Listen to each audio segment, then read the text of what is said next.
is back with a tasty recipe for cinnamon raisin banana bread pudding.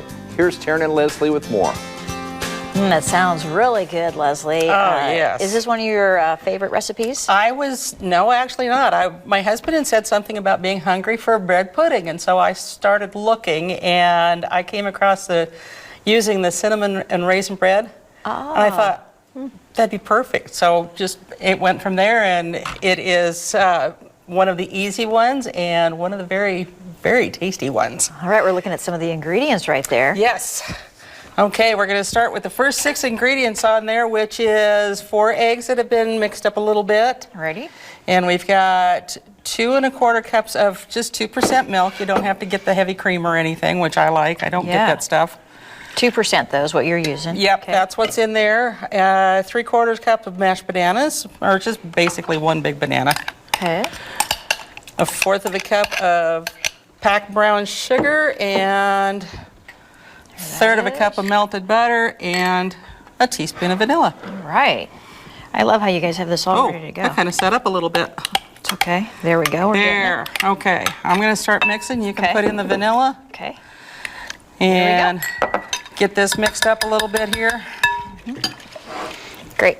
And then we dump in the bread. This is 1 pound loaf of cinnamon raisin bread that's been cut into about 1-inch squares.